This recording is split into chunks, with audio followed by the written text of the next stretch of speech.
माझा मुंबई.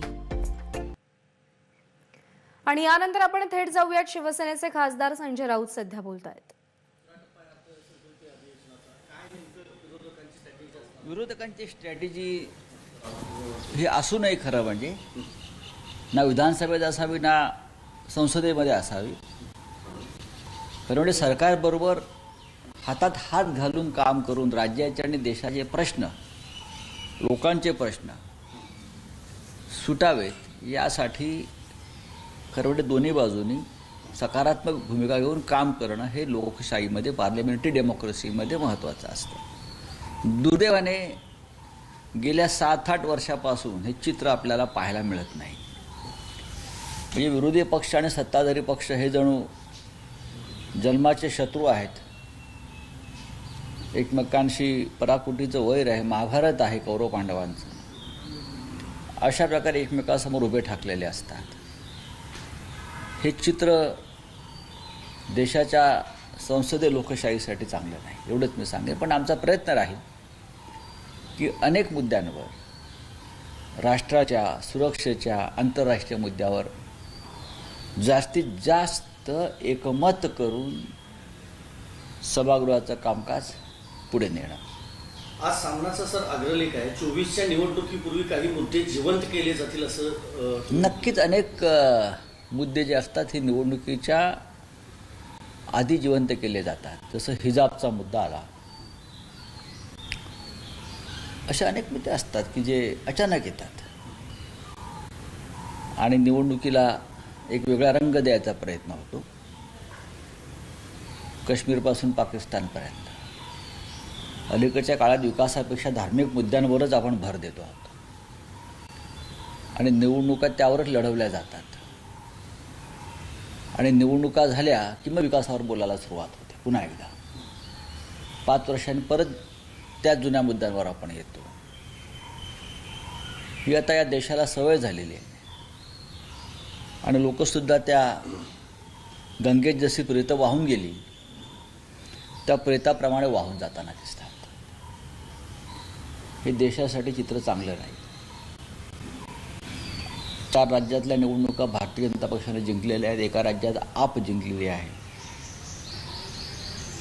आणि हा विजयाचा उन्माद, मी जे म्हणतो की विजयाचं अजीर्ण होऊ नये आणि हा विजय सत्काराने लावावा, एवढंच आम्ही म्हणू शकतो. या देशामध्ये विरोधी पक्ष राहणं ही या देशाची आणि लोकशाहीची गरज आहे. 5 राज्याचा निकाल लागल्यावर सर तुम्ही सामनामधून कौतुक देखील केलं होतं भाजपचं. पण मोदींचं सरकार नेताने असं देखील म्हटलं होतं नक्कीच. किरीट सोमय्यांसारखे आता भाजपचे नेते त्याच्या बातम्या किंवा त्या वृत्ताची कात्रणं जे ती सोशल मीडियावर व्हायरल का देशाचे प्रधानमंत्री जे आहेत हे एका पक्षाचे नसतात. हे या मंडळींना समजायला हवं. त्यांनी आपल्याच पक्षाच्या नेत्यांना फार गुडघ्यापेक्षा खुजं करून टाकलेलं आहे. आणि हे मी आता म्हणत नाही, मी गेल्या अनेक वर्ष सांगतो की प्रधानमंत्री मोदी यांचं नेतृत्व देशामध्ये सगळ्यात उंच आहे. पण भारतीय जनता पक्षानं त्यांना फार खुजं करून टाकलं. ते फक्त आमचे पंतप्रधान आहेत, आमच्याच पक्षाचे आहेत किंवा पक्षातल्या एका गटाचे आहेत, अशा प्रकारचं वातावरण त्यांच्याच पक्षाच्या लोकांनी निर्माण केलं आणि करतायत. प्रधानमंत्री देशाचं नेतृत्व करतात, एका पक्षाचं करत नाही.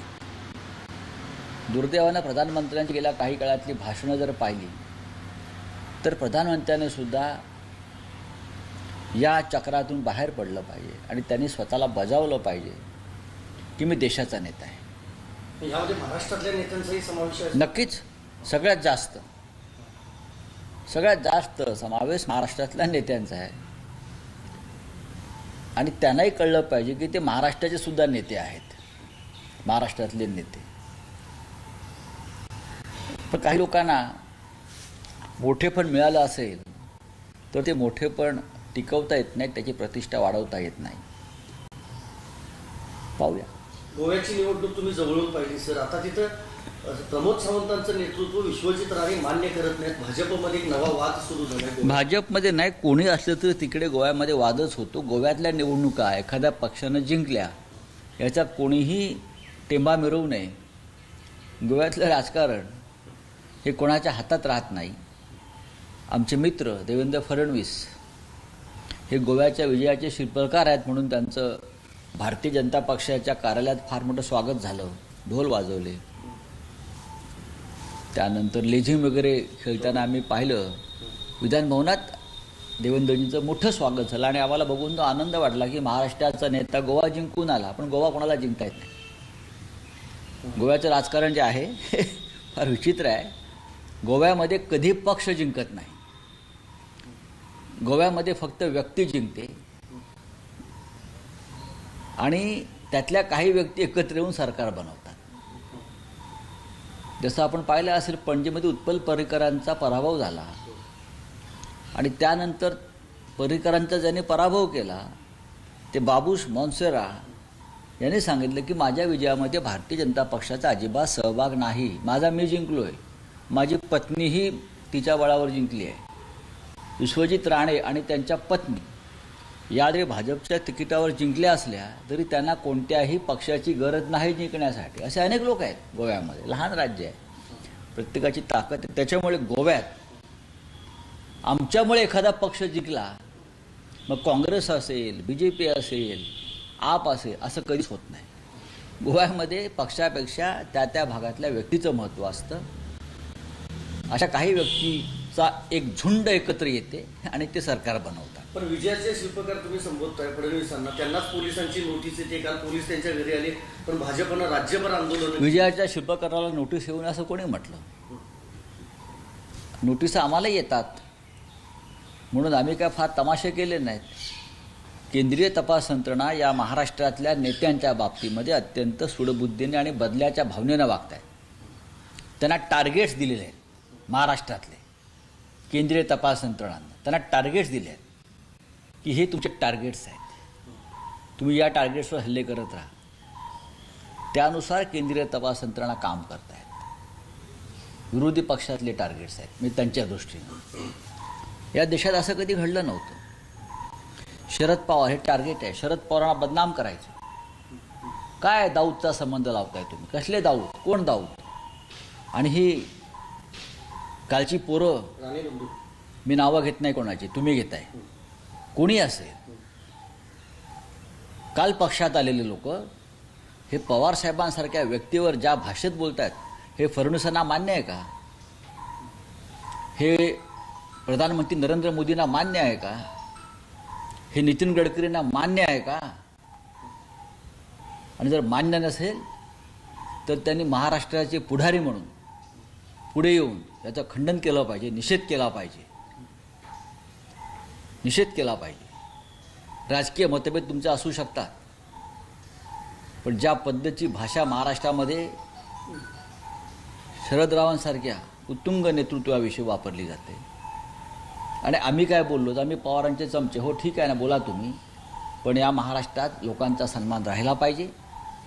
ज्याने महाराष्ट्र घडवायला योगदान दिलं आहे, 50-50, 55-55 वर्ष ज्यांनी संसदे लोकशाहीमध्ये घालले, त्यांच्याविषयी कोणत्या प्रकारची भाषा भारतीय जनता पक्षाचे लोक वापरतात, फडणवीसांनी वापरून बघावी. मग पेनड्राईव्ह प्रकरण ही टार्गेटच होतं असं वाटतं तुम्हाला? मग त्या संदर्भातला तपास सुरू आहे. देवेंद्र फडणवीस हे विरोधी पक्षनेते आहेत, एक जबाबदार नेते आहेत. ते राज्याचे मुख्यमंत्री होते. त्यांच्याकडे पोलिसांनी काही माहिती त्या संदर्भात जर मागितली असेल अन्य काही बाबींमध्ये, तर मला असं वाटतं की तपास यंत्रणा आणि देवेंद्र फडणवीस यांच्यातला तो विषय आहे. त्याच्यामध्ये कोणी बोलू नये आणि त्याचं राजकारण करून लोकांनी रस्त्यावरती उतरून उगा तमाशेही करू नयेत. धन्यवाद. चलिए, ओके, हो गया. तर विविध मुद्द्यांवरती बोलत असताना संजय राऊत यांनी पंतप्रधान नरेंद्र मोदी यांच्यासोबतच भारतीय जनता पक्षावर टीका केलेली आहे. केंद्रीय यंत्रणांना विरोधी पक्षांच्या नेत्यांविरोधात टार्गेट दिलं जात आहे असा आरोप संजय राऊत यांनी केलेला आहे. फडणवीसांना गोव्याच्या विजयाचे शिल्पकार जरी म्हटलं गेलेलं असलं तरी सुद्धा गोव्यामध्ये कोणताही एक पक्ष जिंकत नाही, तिथे व्यक्ती जिंकतो आणि जिंकून आलेल्या व्यक्ती एकत्रितपणे सरकार स्थापन करतात असं सुद्धा संजय राऊत म्हणालेले आहेत. त्यासोबतच शरद पवारांवर केलेल्या टीकेसंदर्भात सुद्धा संजय राऊत यांनी भाष्य केलंय. या बातमीसह बुलेटिनमध्ये आपण एक छोटासा ब्रेक घेऊया. पाहत रहा